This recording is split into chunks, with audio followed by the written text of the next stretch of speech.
পালের বলিদানের ফলস্বরূপ ধলাইতে আর বিজেপির জোয়ার এসেছে, নাহলে তো সব দিকে কংগ্রেস কংগ্রেস ছিল। আরে স্বপন পালের পরে যে রেলি, আমার রক্ত তথা শ্বাসের সম্পর্ক আছে। তো আমি চাই যেদিন সমাজের কাজ বন্ধ করে দেব, ভগবান যাতে আমাকে উপরে উঠিয়ে নেন। সেই যে অহংকার ভরা বক্তব্য পরিমল বাবু বলেছেন, উনি নাকি গাছ লাগিয়েছেন। ধলাইতে কি উনি গাছ লাগিয়েছেন? না, ধলাইবাসীর প্রচন্ড মেহনত, ধলাইবাসী গাছ লাগিয়েছেন। উনি বলেছেন উনি বাগান সাজিয়েছেন। উনি কি সেই আইরংমারা থেকে না কোথা থেকে উনি কি বাগান সাজিয়েছেন এখানে? না, আমার ধলাই সমষ্টির, আমার রামপ্রসাদপুরবাসীর লোকেরা এত অঞ্চলে বাগান সাজিয়েছে। আরে উনাকে তো এই বাগান আমরা সাজিয়ে দিয়েছি উনাকে শুধু দেখাশোনা করার জন্য, যাতে আমার মারা, বোনেরা, অভিভাবকরা সুন্দরভাবে থাকতে পারে, সুষ্ঠুভাবে থাকতে পারে, ওদের উপর কোন ধরনের অত্যাচার না হয়। এই জন্য তো ওনাকে বাগান সাজিয়ে দিয়ে দেখাশোনার জন্য আর রাখা হয়েছিল। মোদীজি এখনো বলেন উনি চৌকিদার। চৌকিদার অর্থাৎ সেবক। চৌকিদার অর্থ খারাপ না, কিন্তু মনে রাখবেন একজন চৌকিদার পাড়া দেখাকে মালিকে মালিকে। এই যে জনসাধারণের যে ভোট দিচ্ছে না, জনসাধারণের ভোটেই মানুষ নেতা হচ্ছে, আর মেন মালিক হচ্ছে জনসাধারণ। তাই একজন চৌকিদার হিসাবে থাকার কথা বাদ দিয়ে উনি নিজেকে মালিকে পরিণত করেছেন। অর্থাৎ উনি বলেছেন যে আমাদের ধলাই সমষ্টির অভিভাবক নাকি একটা যোগ্য সন্তান জন্ম দিতে পারেননি। আরে আপনি তো রাজনীতি করেন পরিমল বাবু, এই যে দাদা ভিডিও করছেন তার জন্য এই কথা বলছি। পরিমল বাবু তো রাজনীতি করেন, এত বছরের পুর খাওয়া রাজনীতিবিদ, 35 বছরের একটা প্রার্থী চয়ন করতে পারলে না, কি রাজনীতি করলেন উনি? আরে আমরা তো এমন রাজনীতি করে যাব যে নিজেকে বিধায়ক নয়, সবাই বিধায়ক, এই ভাবনা নিয়ে কাজ করব। আমি যে অমলেন্দু এসছি, আমি একা অমলেন্দু এরকম দেখিনি, এরকম ভাবিনি। আমি জানি এই বরাক ভ্যালিতে ভারতবর্ষের মধ্যে হাজার হাজার অমলেন্দুর সৃষ্টি হয়ে গেছে। সংগ্রামী হওয়া চাই, প্রতিবাদকারী হওয়া চাই, না হলে ইংরেজরা যেভাবে আমাদেরকে গোলামি করিয়েছিল আমরা সেইভাবে গোলামি করতে হবে। আমরা প্রত্যেকে গোলাম না, কিন্তু এই ভারতবর্ষ স্বাধীন ভারতে সবার অধিকার আছে, গণতান্ত্রিক অধিকার আছে ভোট দেওয়ার। আমাদের পূর্বপুরুষরা কি করেছিলেন স্মরণ করতে হবে, ইতিহাসে আছে, বইয়ে আছে। নাহলে কেন বা আমরা পড়াশোনা করছি? পরিমল শুক্লবৈদ্যর সেই কিতাব পড়তাম, ওনার জীবনী পড়তাম, অন্য কিছু পড়ার দরকার ছিল না। আরে উনি বলছেন উনি বাগান লাগিয়েছেন। উনি বুঝতে পারলেন না এই যে ভারতীয় জনতা পার্টির যারা কর্মী আছে, ভারতীয় জনতা পার্টিকে যারা উঠিয়েছে, এখানে রিনাদি আছেন, মেহনত করছেন, রিনাদি মেহনত করছেন, আর সমস্ত মণিপুরীবাসী এখানে একসাথে চলছে। ওরা লাগিয়েছে গাছ, পরিমল শুক্লবৈদ্য গাছ লাগাননি, বুঝতে হবে সমাজকে। উনি বলছেন উনি গাছ লাগিয়েছেন। এই যে যারা যখন সঙ্গ করছিল না, আমি যে জায়গা থেকে বিলং করছি, আমি যে সংগঠনের আদর্শ অনুসরণ করে কাজ করছি, আজকে মা বলে ডাকতে পারছি। ভাবুন একবার, এই মা যে আছেন আমার সম্মুখে, মা কি ছেলেকে দূরে ফেলে দেবেন? মা কি ছেলেকে দূরে ফেলবেন? মা ফেলবেন আপনি? আমি আমার মাকে বলবো না। এই ধরনের আদর্শে আদর্শবান হয়েছি একমাত্র সঙ্গের কারণে। আর সেই সঙ্গের কর সেবকরা ভারতীয় জনতা পার্টির জন্ম দিয়েছে, কিভাবে কাজ করতে হয় সেইভাবে কাজ করে দেখিয়েছে। অনেককে ছেড়ে যেতে হয়েছে, অনেককে লুকিয়ে পালাতে হয়েছে, অনেককে পুলিশের গুলি খেতে হয়েছে। যার বুকে দম ছিল সেই ভারতীয় জনতা পার্টি করছিল। পরিমলদা করছে নাকি জিজ্ঞেস করবো মিডিয়ার মাধ্যমে। উনি কি জেলে গিয়েছিলেন সমাজ স্বার্থে? উনি কি রাম মন্দিরের কাজে জেলে গিয়েছিলেন? কথা বলতে হিসেব করে বলতে হয়, কারণ আমরা সমাজ সেবক। সমাজে প্রত্যেক মানুষের সাথে সম্পর্ক আছে, অভিভাবকদের সাথে সম্পর্ক আছে। আমরা দু একটা কথা বলতে পারি, কারণ বাবা মার আশীর্বাদ নেই। সর্বদাই বাবা মাকে জিজ্ঞেস করি যে আগামী দিনে আমাদেরকে কি করতে হবে। আর সেই আদর্শে আদর্শবান রাজনীতি অমলেন্দু করে না, আর করতেও চায় না। আরে পরিমল বাবু বলেছেন উনি নাকি গাছ লাগিয়েছেন। এটা প্রসঙ্গে অনেক কথা আছে, তাই বারবার এই কথাটা বলছি।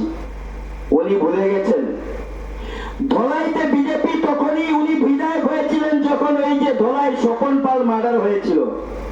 বলিদান দিয়েছে স্বপন পাল, বলিদান। আমি মার্ডার বলবো না, বলিদান হয়েছে।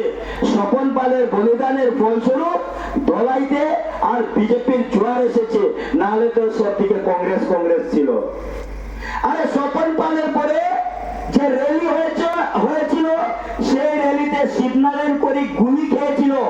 আমার জানা থাকবে না, কিন্তু এইসব মায়েদের জানা থাকবে, আপনাদের জানা থাকবে। শিবনারায়ণ কৈরি গুলিকে আর মৃত্যুবরণ করেছিলেন। এই তো গত পরশুদিনের আগের দিন। আর শিবনারায়ণ কৈরি ছেলে লাইভে এসে বলছে, এ পরিমল বাবু আপনার নোংরা রাজনীতি বাদ দেন। আমার বাবা সম্বন্ধে বলে বলে আপনি এতদিন রাজনীতি করেছেন, স্বপন পাল বলে বলে রাজনীতি করেছেন, সেটা বাদ দেন। আরে কি করেছেন সেটা বলুন একবার। প্রতিশ্রুতি দেওয়া হয়েছিল, স্বয়ং অমিত শাহজি, আপনার মিডিয়ায় বলছি, স্বয়ং অমিত শাহজি ধলাইতে এসেছিলেন এবং প্রতিশ্রুতি দিয়েছিলেন ওদেরকে চাকরি দেবেন। কোথায় সেই প্রতিশ্রুতি? আরে প্রতিশ্রুতি তো পালন হয়েছিল। এমন একটা ব্যক্তি একটা চাকরি দিয়েছিল জানেন, ফিশারি ডিপার্টমেন্টে। আরে ফ্লাডও হয়নি, চাকরি চলে গেছে। ফ্লাডও হয়নি, ফিশারি ডিপার্টমেন্ট ডুবে গেছে। আর তার মধ্যে আমিও একজন ছিলাম, কিন্তু বুঝতে পারছেন তো। আমার কিন্তু কোনো ধরনের দুঃখ হয়নি, কারণ আমি বিজেপি করতাম, তাই আমাকেও দিয়েছিলেন। বড় সৌভাগ্য আমার যে পরিমলদা আমাকে ওই সময় চিনেছিলেন। কিন্তু পরিমলদা যে এই যে ভারতাবাদী করবেন সেটা আমি বুঝতে পারিনি। কেন জানেন? উনি HOD, head of the department আমরা বলতে পারি, মিনিস্টার ছিলেন ফিশারি ডিপার্টমেন্টে। আরে 3 মাস 17 দিনের বেতন দেওয়ার ক্ষমতা হয়নি সেই ডিপার্টমেন্টে। আমি বলছি ওই মিডিয়ার মাধ্যমে, ডিপার্টমেন্টকে বলছি, অনেক ডিপার্টমেন্টের লোক দেখবে আমাকে। 3 মাস 17 দিনের বেতন দেয়নি আমাদের। আমি বলবো পরিমল বাবু, ওই সময় আপনি ডিপার্টমেন্টের লোক ছিলেন, আপনি দিতে পারেননি, স্যাংশন হয়েছিল কিনা জানি না। আপনাদের প্রচারে লাগাবেন, নির্বাচনী প্রচারে। আমার মতো ব্যক্তির প্রয়োজন নেই এইসব টাকা। অনেক কিছু বলার আছে, বেশি বলে ওদেরকে উপরে করে লাভ নেই। জনসাধারণকে এখন বোঝার দরকার আছে, জানার দরকার আছে। এই যে পরিমল বাবু যখন সাংসদ দাঁড়িয়েছিলেন, তখন অনেক বুথ কমিটির প্রেসিডেন্ট আর শক্তি কেন্দ্র প্রমুখ ওরা কি করছিল জানেন? এত মোটা মোটা আর ফর্ম নিয়ে যাচ্ছিল হাতে হাতে, হাতে জায়গা হচ্ছিল না। কারণ সবাই অরুণোদয় পাবে। সবাই বলতে বুঝছেন যে ধনী গরিবের কোনো প্রশ্ন নেই, সবাই অরুণোদয় পাবে, এ ধরনের ফর্ম এসেছিল। আরে বাবা, আমি বলতে চাই পরিমল বাবু, হে পরিমল বাবু, নমস্কার করে বলছি, যেখানেই থাকুন সুখে থাকুন, তবে প্রশ্নের উত্তর দিয়ে যাবেন। সেই অরুণোদয়ের ফর্ম কেউ তো পাননি, সবাই বলেছে, বিভিন্ন জায়গায় বলেছি। এবং এই মোবাইলটা ঘুরান তো এইদিকে। মা, আপনারা সাংসদ পরিমল বাবু যখন এমপিতে দাঁড়িয়েছিলেন, অরুণোদয় ফর্ম নিয়ে এসেছিল সবাই, সবাই পাবে বলে। আপনারা কি পেয়েছেন? অরুণোদয় পেয়েছেন? না তো, বাস বুঝতেই পারছেন না, হয়তো বাংলা অসুবিধা হচ্ছে। আমি একটু কাঁচা ভাষায় বলি, আপনারা কি তা অরুণোদয় পাইছিলানি? পরিমল শুক্লবৈদ্য যখন সাংসদও দাঁড়াইছিলা, আর তখন এত গাদ্দি গাদ্দি ফর্ম নিয়ে আসলো বুথ কমিটির প্রেসিডেন্ট। আর আগের অরুণোদয় ফর্মের কথা না, মন দিয়া শুনবা দাদা, আগের অরুণোদয়ের ফর্মের কথা না। পরিমল শুক্লবৈদ্য যখন এমপি দাঁড়াইছিলা, মোটা মোটা এতটা গাদ্দি নিয়ে আসলা যে সবে পাইতো, ধনী গরিব যারা বিল্ডিং আছে তারাও পাইতো। তখন কোন সময় অরুণোদয় পাইছিলানি? পাইছে না।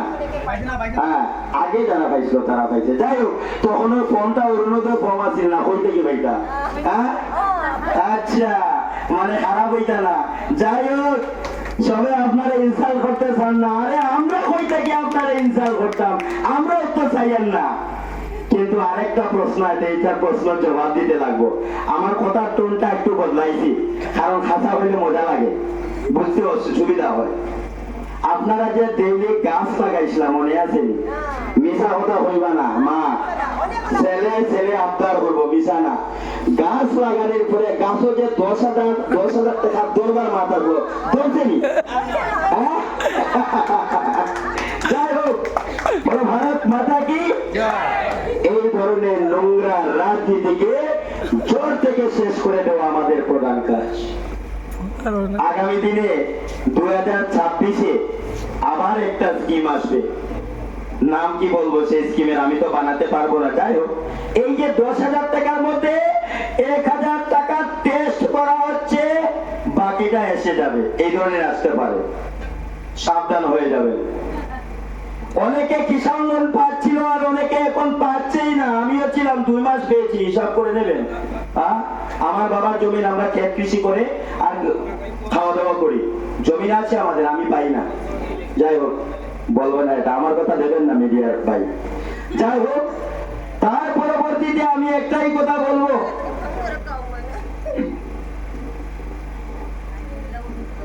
একটা জিনিস কইয়া আমার ওই বাসাটা আই যায়, খারাপ করবে না। একটা জিনিস কইয়া, পরিমল বাবু তো অনেক কিছু আর কইছিলেন, হঠাৎ করে নিহার বাবুরে লইয়া আইবা আপনার আর কিনারো, মন দিয়া শুনুন। আর নিহার বাবুরে আনিয়া